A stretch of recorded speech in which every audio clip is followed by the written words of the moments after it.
I thought I'd show you how to very quickly get yourself a beautiful needle felted egg. A lot of the time it takes to make a needle felted piece is invested in making the core of the piece that you're making, if that makes sense, because you've got to get the shape. So a simple way to get started is to get yourself some polystyrene forms. Now these are quite easily available from places like Hobbycraft in the UK, and I would imagine in the US you have your big hobby stores, Hobby Lobby, etc., who would do polystyrene blanks like these. Sometimes you can find them in the children's craft area because they're really light, and kids use them maybe to decorate themselves, maybe just to paint them. But my idea, and a lot of other people's idea, is that these are great for needle felting. I did these quite a few years back. I made so many of them and gave them away to friends and as gifts and things. And they're just nice, and they're still there, you know, they still exist, unlike a chocolate egg. If you're anything like anybody in our house, it disappears within, I don't know, it's like it just disappears within seconds, maybe sometimes when you buy some chocolate in our house. Don't know if yours is the same, but yes, these last, can last a long time. Obviously don't eat them. Don't think they taste very nice, but they do look beautiful, and this is how you do them. So you get yourself some eggs. You can get different sizes. These are the smaller ones, these are the slightly larger ones. I've got some bigger ones coming in because I want to do some bigger ones this year as well. But for now we'll work on this guy there, because he's a nice size. He's bigger than a hen's egg, but not too small.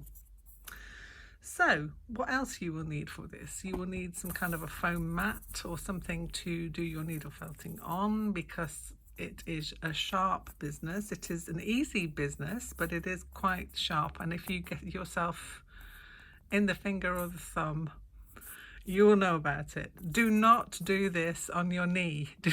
Don't think it's something that you can do on your lap, because that would certainly not turn out well.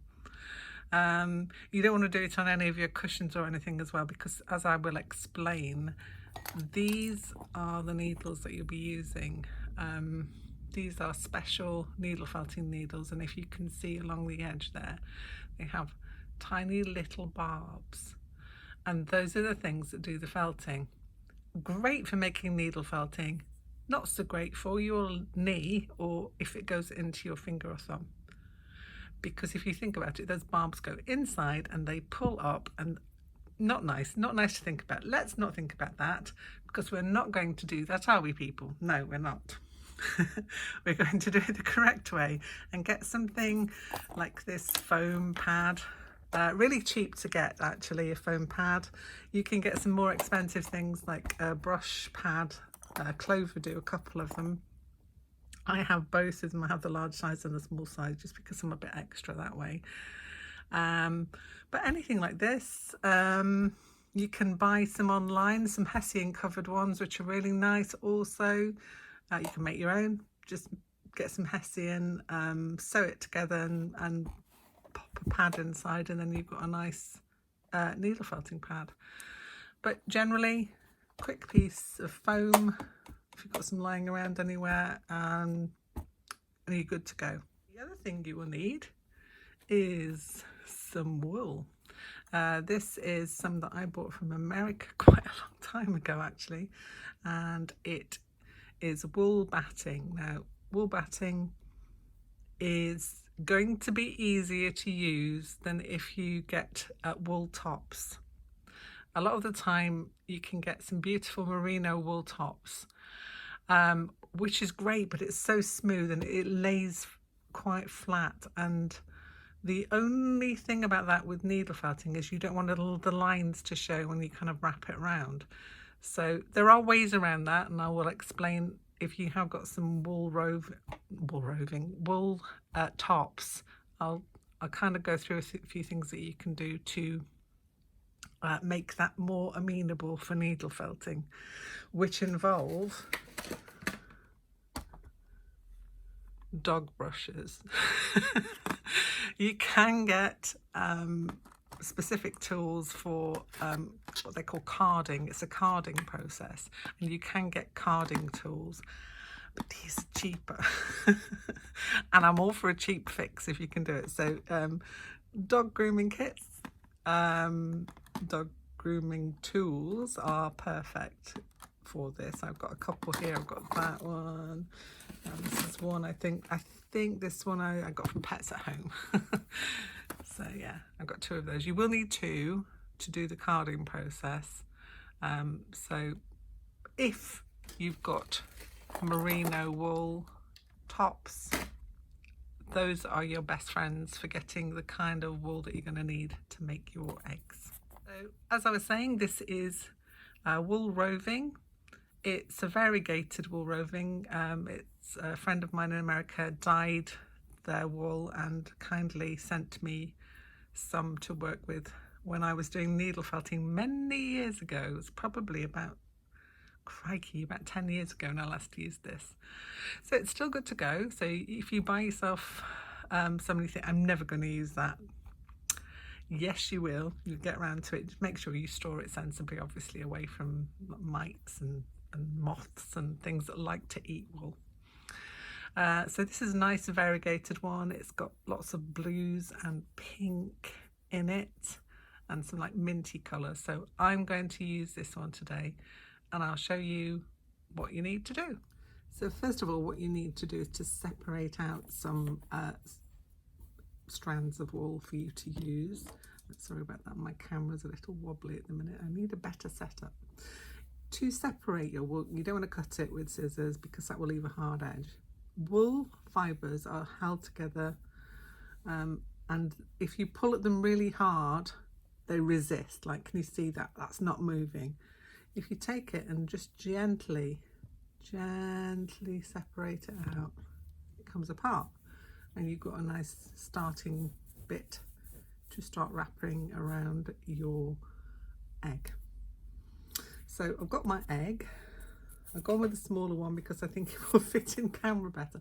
I do need a better camera setup, people. I need a better camera. But then wrap around your egg, separate out the strands. You really don't need a lot to do this. You do need it to be fairly tightly wrapped, otherwise you'll be going for a while. Let me clear this out of the way. You can see it's not the best wrapped egg, so I'm struggling with camera, but here we go. The other thing you need is just a little bit of an eye on what you're doing, because trust me with this, you don't want to jab your finger. So all you have to do then is just gently poke the roving into your polystyrene form. Try and keep your fingers well away from the area that you're stabbing. And that is all we have to do to start off with before we get into some of the decorating stuff. You want to get a base layer of your wool onto your egg. And then what we can do is go around filling any gaps and just add a few decorations. It does take a little bit of time, so it's not something you're gonna, it's nice and relaxing actually, quite zen-like, as long as you don't poke yourself. You don't need one of these wooden handles. I have these already. It's great for just like stopping you from sliding down the needle. The needle has got a little, if I can take this off, just hold on. I can, whoopsie. So there's a needle.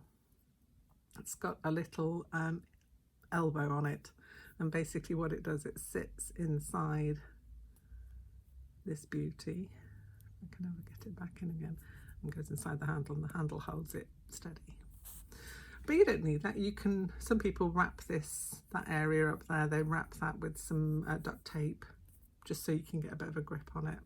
It's it's just what you get used to, really.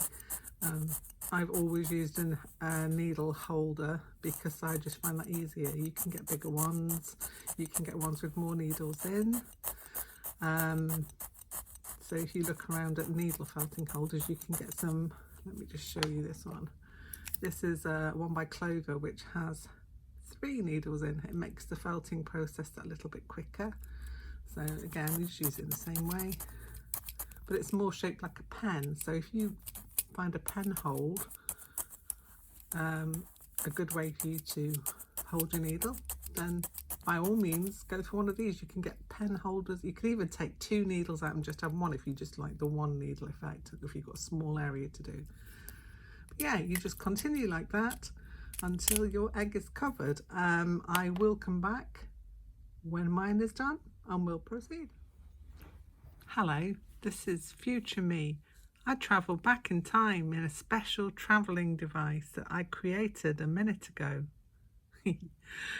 Yeah, I forgot to tell you that when you are needle felting, you need to remember to you only jab in the very end of your needle, so the tips have got barbs on only up to there, so you don't want to be going any further than there. Literally, it's just a jab in and out situation. You don't need to slam it all the way into your egg, because that doesn't do it any good and it takes a lot longer, and you just need to get a nice gentle jabbing motion going on, as I'm doing here. Do not, when your needle is in your egg, twist it or bend it.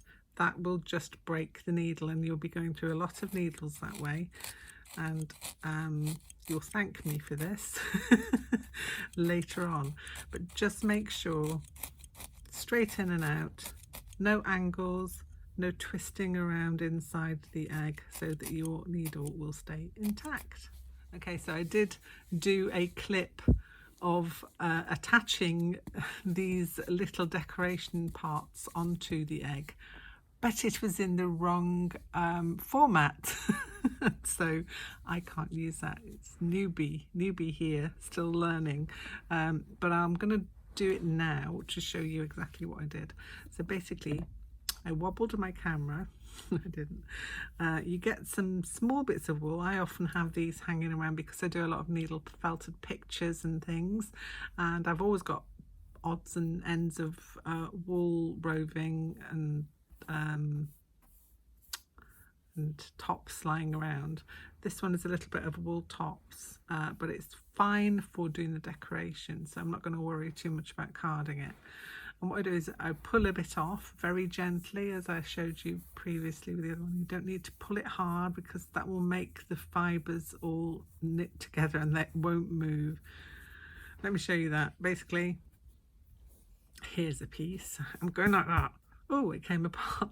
Dang it.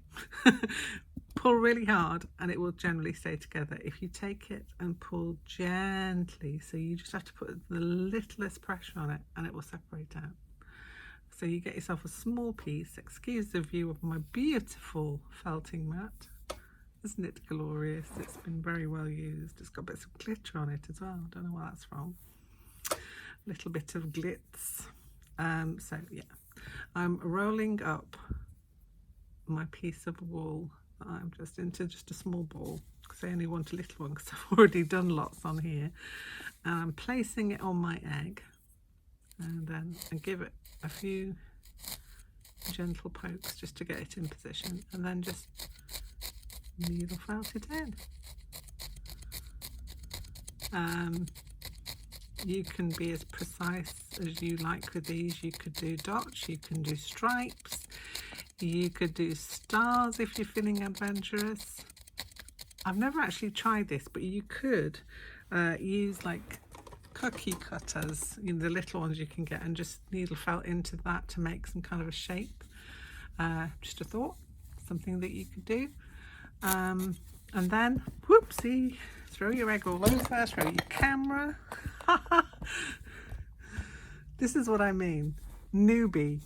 So just place them wherever you like. Use different colours as I have here, the same colours. You can pick your theme. If you want it to match your room, you could do it to colours to match your room. They're just great gifts to give to people. Maybe for somebody who can't actually have chocolate at Easter, it would be nice to give them something like this as a present. Yeah. Also, just while we're on the subject of this, you could make, oh, I don't know if I can show you. Let me see if I can get it in shot. It's a big bauble. It's got a bit of ball on it. A big needle felted bauble that you can use to hang. I made some of these for Christmas, but you could do them for different situations. If you have, like, some people have an Easter branch where they hang eggs on it and things. You could do something like that with your eggs. You could put little holder, and you can buy these on Amazon. Basically, they just jab straight into the polystyrene, and you've got a little decoration to hang for spring, Easter time. You could do different decorations for different times of the year. It's up to you. The world is your oyster. You can do whatever you like with these, and they're just pretty and nice. And if you wanted to, you could even go into them with beads. You could thread a big needle and just put some beads on there. But I quite like them as they are. They're very pretty and just nice and tactile eggy or bauble. I sell kits for the eggs in my Etsy shop. It's called Kooky Creatures at Etsy, and in that kit you will get 3 eggs of different sizes and some wool and a needle. You won't get the handle for your needle, but as I said, you can use the needle without a handle, or you can use some duct tape around it just to stop it from sliding around. But you can use them as they are without a handle. I'm just extra. I have many handles, but yeah, a nice little thing to do. It doesn't take too long. You can even do it with your family. You could have an egg making needle felting competition to see who can make the nicest egg. But yeah, just a nice little craft that you can do that doesn't take too much effort or too much cost.